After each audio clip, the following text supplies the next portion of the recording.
Happy New Year! Happy New Year to you, Gyi. How are you, Conrad? I am well. Do you have any New Year's resolutions, Gyi? You know, I'm not big on the resolutions thing, but I do have some. Yeah, I have some things. I mean, I look at the new year, it's a chance to look back, see where we've been, see where we're going, make some changes. So if we say it like that, I do have a couple that are on my iPhone for daily reminders. That is, I'm trying to read a book a week. Okay. It's ambitious. I'm trying to drink, I don't remember what the amount is, but I'm going to drink more water this year. You know what? I always set up with a glass of water before we start these. That's like part of my pre-podcast ritual, because otherwise we talk so much and I talk so loud that it gets brutal. My New Year's resolution this year, Gyi, and this is serious. It's meant to be funny, but it's also serious. All right, we're going to hold you to it. It's to work less starting in February. Okay. I just can't afford to work less right now. There's so much going on. There's so much that happens at the beginning of a year that I'm going to start working less starting in February. Well, I'm going to hold you accountable to it. Bring it. So like at the end of February, I'll be like, hey, Conrad, how is it? And I'll say like, yeah, I'm on Kauai relaxing because I'm working less. Or I'm in Kinsale relaxing because I'm working less. Very nice. Anyway, we're going to get into New Year's resolutions, things we want to see you guys do, our listeners do for next year. So what does 2021 look like for you? What are the things that we think you should be thinking about? We're also, as usual, going to cover the news, a couple of news items that have come out. We're going to go into our marketer to marketer kickoff, and we're going to do some crystal ball prognostications. That sounds like a good plan. Let's make the world go round. Money makes the world go round. Welcome to Lunch Hour Legal Marketing, teaching you how to promote, market, and make fat stacks for your legal practice. Here on Legal Talk Network.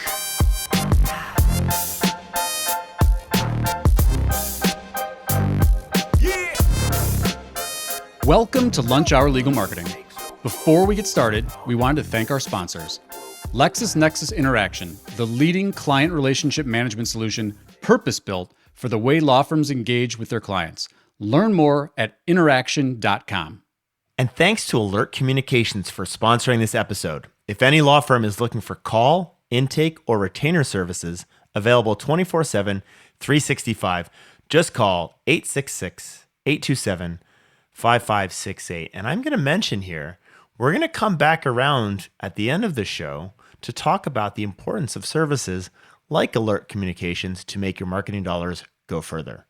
Last but not least, LawYaw provides end-to-end document automation for solo, small, and mid-sized practices. Save time and avoid mistakes with documents that you draft over and over again. Learn more at lawyaw.com. That's LAWYAW.com.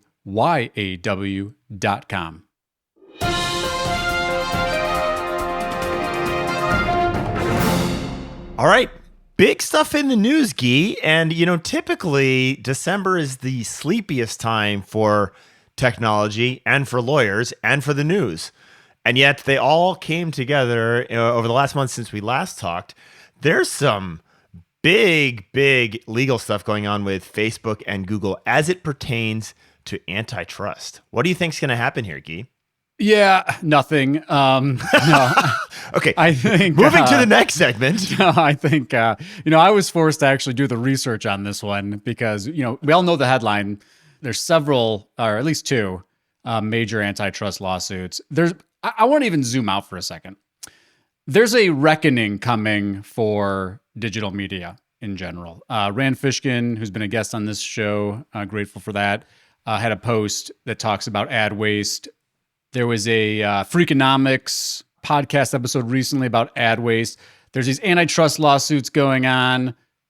So you can go research all that stuff. Actually, Ars Technica has a great article that outlines the details of the lawsuits. Let me cut it. Why does it matter to lawyers? Well, unless you're a lawyer that litigates these issues, then it has a lot of interest for you. But as an advertiser, a couple things are going on here. One is the question of, will we be able to target in the same way moving forward? Will third-party cookies still exist in the future?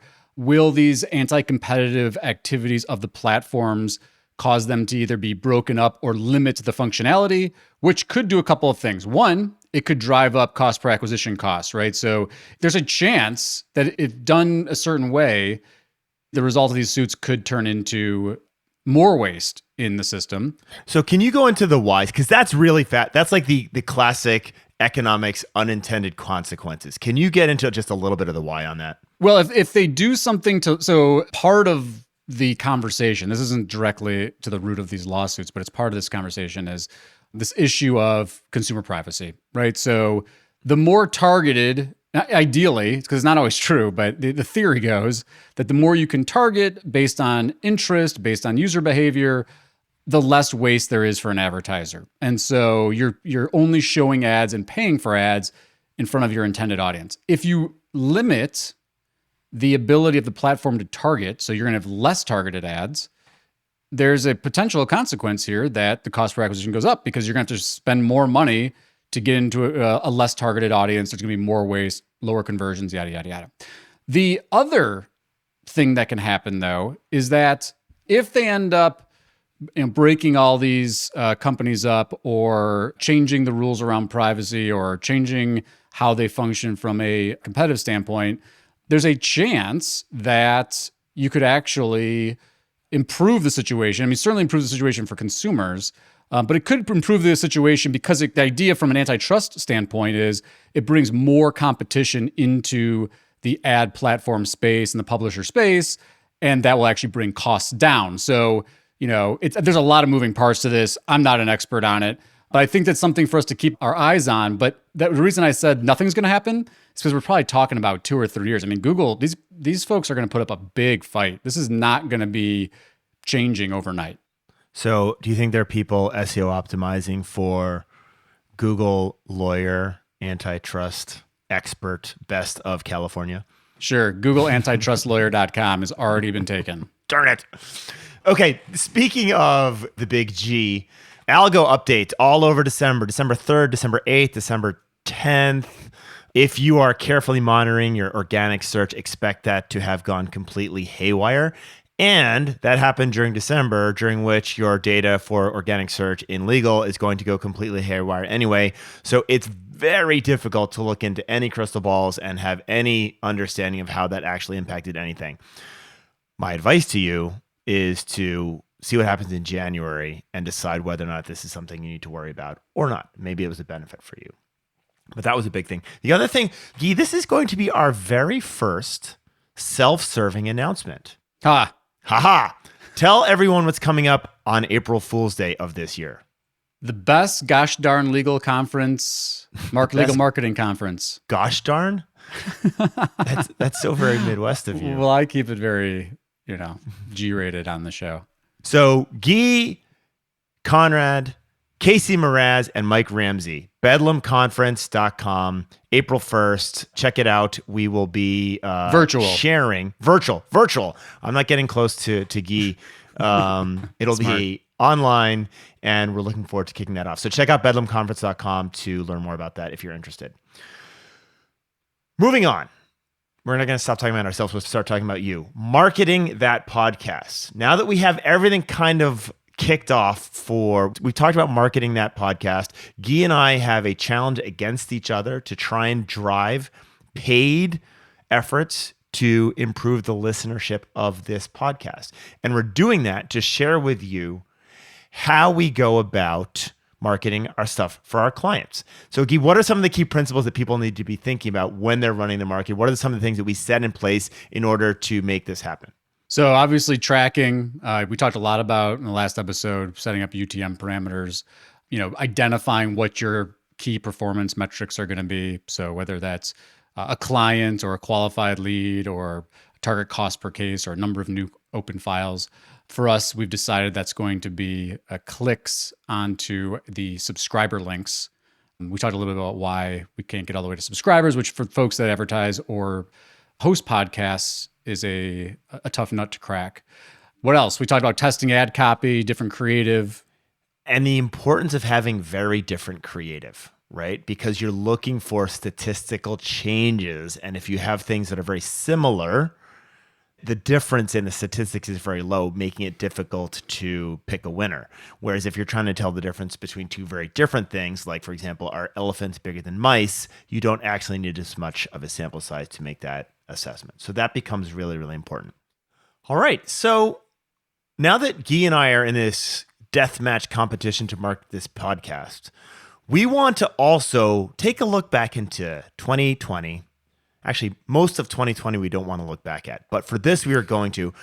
I want to get inspirational ideas. We're launching the LHLMys of Lunch Hour Legal Marketing, best of technology, vendors, all sorts of things. We want your input in helping us select items for the LHLMys. So we will have a Google form. There'll be a link in the show notes for that. You can always use the hashtag LHLM to communicate to us, and we'll be covering these on the next episode. So please feel free to connect with us, submit. We'll be covering the best, most interesting things that are submitted. What kind of category should we be looking at? Let's give some inspiration here, Gyi. What should people be thinking about? Well, first, we're going to have to announce the marketer versus marketer winner, which will probably be me. Predetermined. We may have to have a vote recount. By the way, Gyi and I are doing this on the 6th of January. We're recording this on the 6th of January. So the vote recount or discussion about the vote recount is happening right now. We'll also cover legal ad of the year. So submit your best legal ads. Worst legal ads, feel free to submit your competitors. Best ad, that's a comedy. So funny legal ad. Best out of the box. And, we've been saying ad a lot, but really we mean just marketing. It can be campaign. It could be content piece. It can really be anything. If it touches digital legal marketing, you got something offline you want to send that in too. Game on. Best legal website, best use of social media, best vendor you can't live without. And don't feel constrained by these categories. If you've got something you want us to take a look at, please send it in. We love great and terrible examples of legal marketing. So in this show notes, you will be able to submit your nominations, and we look forward to reviewing stuff. And now it's time to get the bills paid. Let's throw to an ad break. As the largest legal-only call center in the U.S., Alert Communications helps law firms and legal marketing agencies with new client intake. Alert captures and responds to all leads 24/7, 365 as an extension of your firm in both English and Spanish. Alert uses proven intake methods, customizing responses as needed, which earns the trust of clients and improves client retention. To find out how Alert can help your law office, call 866-827-5568 or visit alertcommunications.com/LTN. The right client relationship management solution enables and empowers firm growth. LexisNexis Interaction is designed specifically for law firms and embeds client intelligence at the heart of every interaction, providing valuable insights into client relationships so you can make strategic decisions about how to focus your resources to gain more business. Learn more and request your free demo at interaction.com/lunchhour. And just to remind all of you guys and women, the importance of online reviews for everything you do, we're going to read a most recent review of the podcast. This is from Kate Notes. Conrad and Gyi cut through the crap and get to the information you need to know whether you're a lawyer or the marketing person for your law firm of any size. This is the advice you need if you want to be competitive in today's legal market. They present it in a digestible and easy to understand format for newbies and professionals alike. No regrets in downloading this podcast. So thank you very much for the shout out, Kate. These reviews are important. If you want to do anything, go hit pause on your podcast. Think about the last client that you made absolutely ecstatic. Call them, ask for that review because they're very, very important. Yeah, in fact, I just writing about this, you can be ranked number one in the local pack, but if your competitors have more better, if that's a thing. More better. Politics more is in your future, reviews. More positive reviews. Who do you think your next client's going to call? Doesn't matter what your position is. You can actually see conversion rates vary based on the competitive landscape in the local pack of reviews. So, watch this very clever hook. For next year, one of your resolutions should be to get better reviews. Make that a part of your business. But Gyi and I are now going to go into resolutions for lawyers for 2021.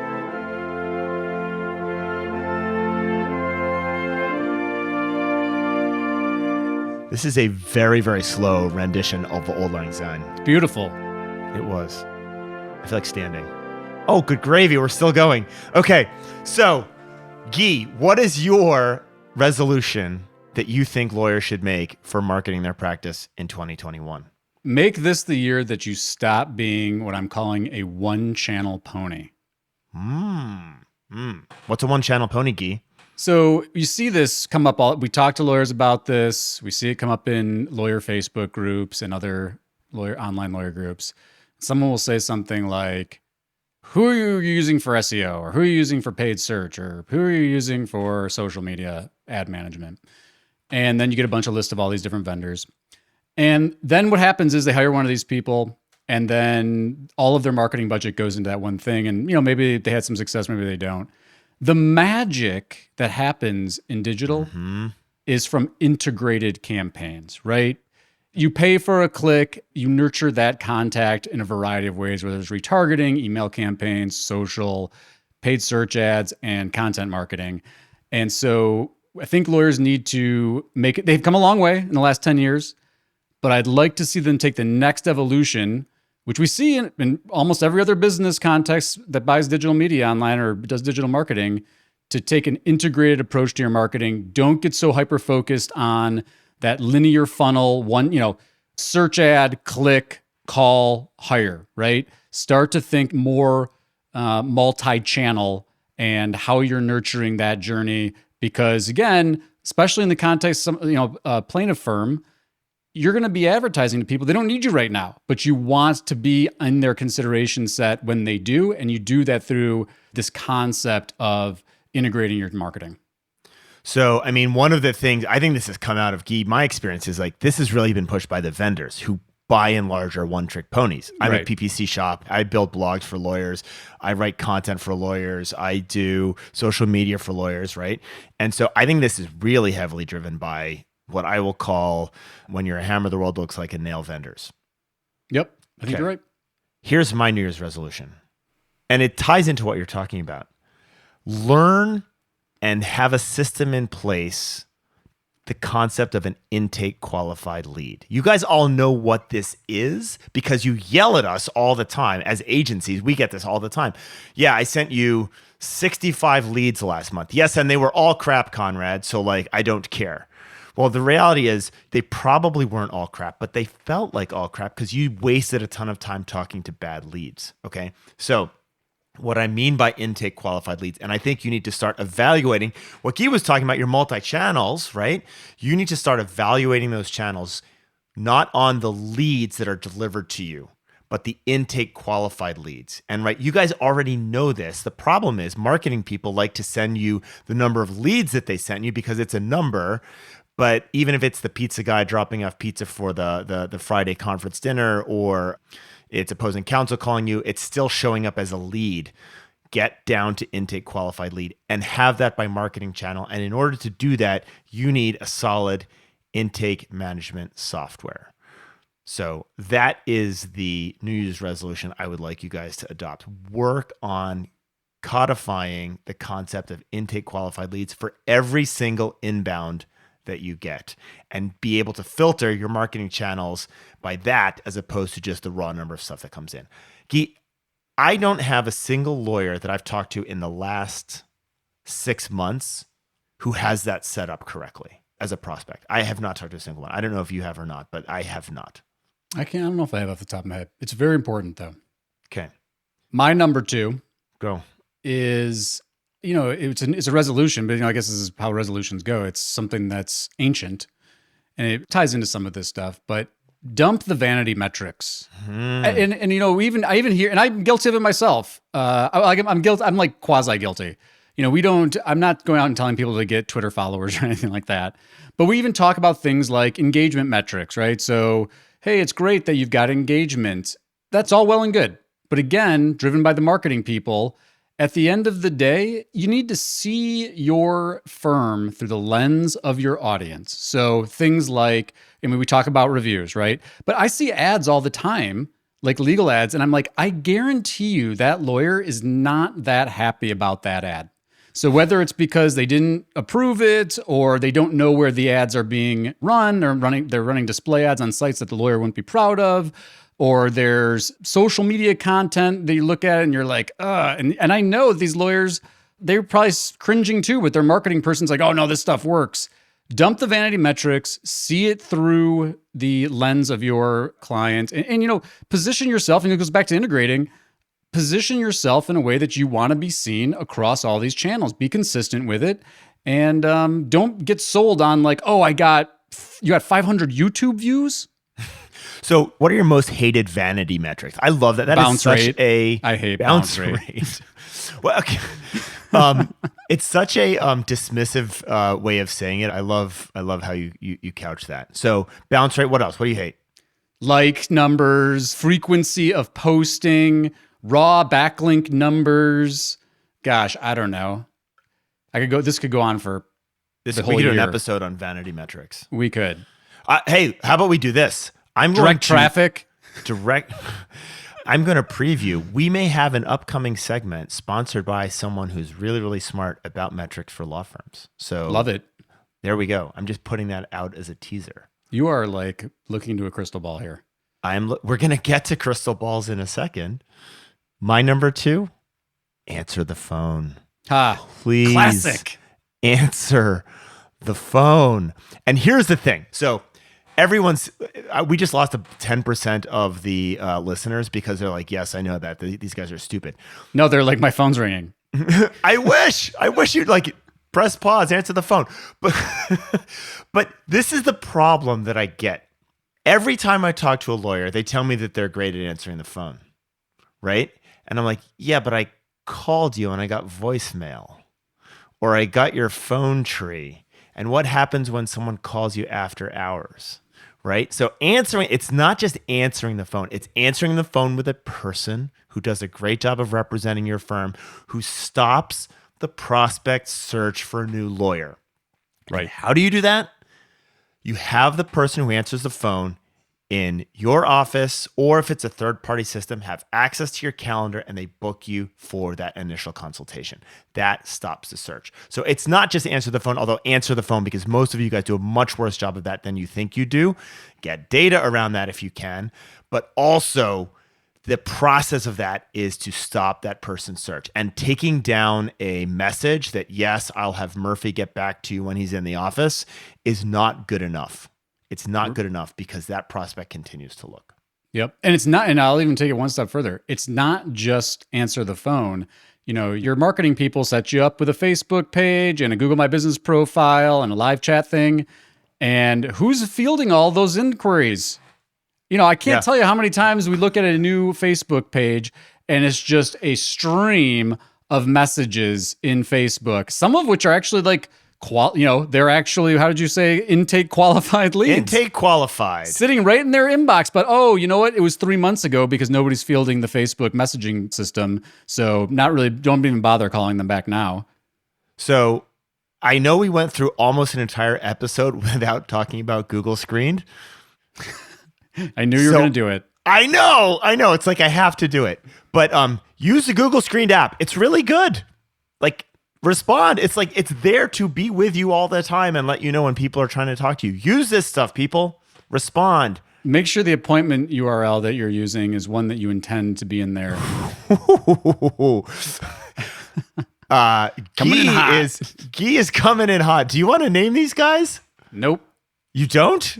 No. All right. I don't. That's more your department. Because Gyi likes pushing me into fights that I like to get into. We'll be doing this somewhere else, but go check your Google My Business listing and make sure that if there's an appointment listing, it is not from a company in Vancouver that has somehow installed that onto your GMB listing without you knowing about it and now wants to charge you for the privilege of talking to that prospect.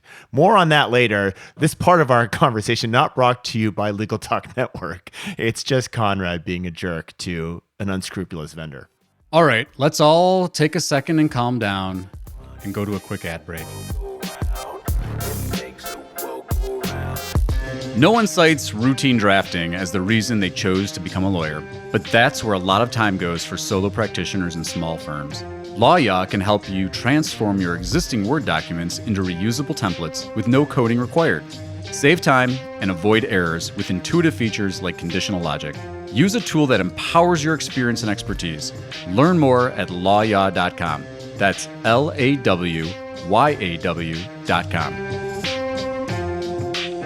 Welcome back from the break.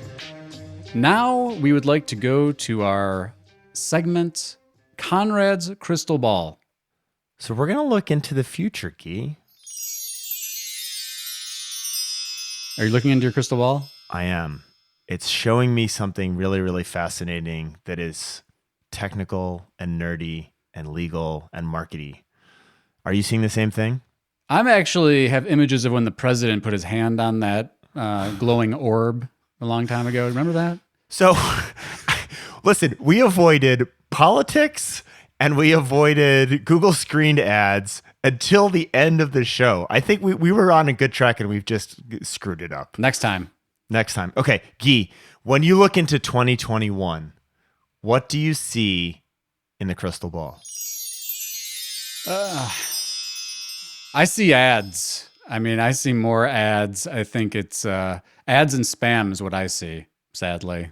Ads and spam. That sounds like a something you could get at that deli in Ann Arbor. It could be called ads and spam. Zingerman's. Or Maize and Blue, which is also very good. Number 18, I think it's 18, championship celebration. But in any event, sadly, I get asked these questions like, Gyi, what do you think's coming in 2021? And I'm like, honestly, more ads. And honestly, in a search perspective, a lot of spam. Yeah. Not a lot's going to change this year, I don't think. Now, 2 years, 3 years, maybe. But do you think the antitrust thing is going to turn the screws on the spam that's showing up? Well, that's very optimistic. It's possible, but again, that's not happening in 2021. Okay. I agree on that. I've been wrong on this for so long that I'm just going to stop saying it. I want to go back to like 2012 where I was talking about Google changing the makeup of what shows up in the results because of anti-competitive pressures. And I've been wrong for so long, I'm just giving up on it. In my crystal ball, Gyi, I think what we're going to see, the advent of very sophisticated technology for helping law firms develop business intelligence about what's working, improve the efficiency of intake, make sure things don't fall through the cracks.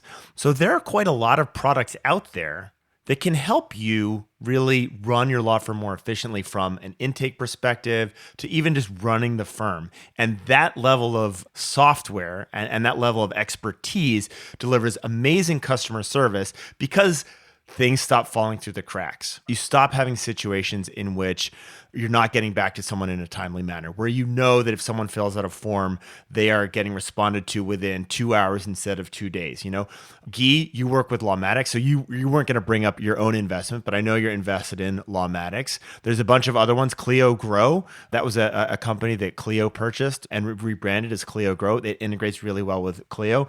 LexisNexis Interaction that sponsors this podcast. Now, we're not going out of our way to talk about this because they sponsor the podcast. This is really important though, but that's another option. There are lots of options out there. HubSpot is a non-legal one. The opportunity for law firms to utilize technology to deliver a better customer experience, make sure things don't fall through the cracks, develop amazing data, and run your firm like a sophisticated, larger business. The window for that is right now. And that's what's really going to separate, the good from the great in 2021, 22 is roughly my guess. 100% agree with you. And I think this is, maybe the second quarter of this. The money's coming into legal. It's going towards developing products like this. I think of Litify also in this camp. Litify. Built on Salesforce. And the other thing I think about is I remember when I first left the practice of law, talking to Kevin Churn and Ed Scanlon at Total Attorneys, and they had a much more, this is back in like 2008, 2009, they had a much more sophisticated platform for this stuff, the infrastructure for ads, because it doesn't just impact your ability to convert and measure. It impacts your ability to find waste in your ad campaigns. It impacts your ability. It helps you identify where to allocate resources and deploy reallocate resources and deploy resources. And that is a huge competitive advantage. And, if you're not playing in that space and you want to be, I think, if you're a smaller firm and it's not a thing for you, I think maybe you're okay. But if you're trying to be, we hear about, I want to dominate my market. Well, the people dominating the market. How often do you hear that, Gyi? This is what they're focused on. Yeah. So Gyi's 100% correct. The people who are winning the market know what works. He was talking about eliminating waste, et cetera. It also can highlight where you're terrible. And that's a really, really good thing. And I believe that the firms that take this seriously, that invest in this now, will identify where they're terrible, eliminate wasted spend, and become a much more efficiently run machine. And you're seeing that the pressure on that coming in, both from a software perspective, as well as the level of people that are coming into legal consulting, right? And so you will see law firms being run much more efficiently and effectively. And those that leverage the technology to do that, to improve their firms, those will be the winners. That's my take. And it touches client service too. It's not just a marketing thing either. 100%. Right? So, I mean, all of the things that you can do with your matter management software now that is fairly easy for a small to mid-sized firm to deliver a level of service that's really outstanding, completely different than like 3 years ago, 2 years ago even. And so this is a great time at the beginning of the year to start to reinvent yourself to being an amazing business, because the technology is right there close at hand. It's a good one. Good crystal ball. Well, that is my optimistic ending. We often end with like a rah, sad trombone. This is a optimistic crystal ball. Well done. Maybe a challenge.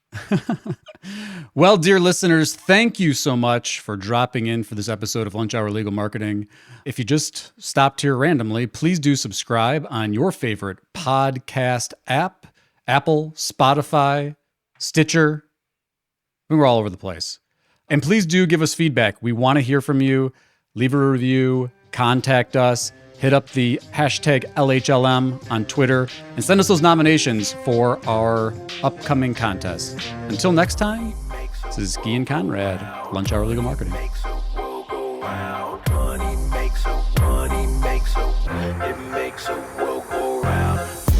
Thank you for listening to Lunch Hour Legal Marketing.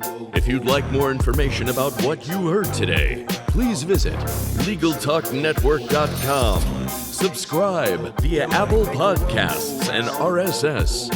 Follow Legal Talk Network on Twitter, Facebook, LinkedIn, and Instagram. And/or download the free app from Legal Talk Network in Google Play and iTunes. The views expressed by the participants of this program are their own and do not represent the views of, nor are they endorsed by Legal Talk Network, its officers, directors, employees, agents, representatives, shareholders, or subsidiaries. None of the content should be considered legal advice. As always, consult a lawyer.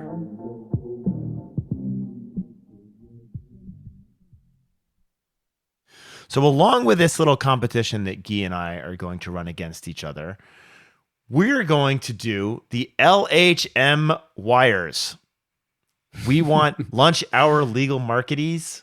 Yeah, the LHLMys. LHMys. That sounds much better than the way I sent it.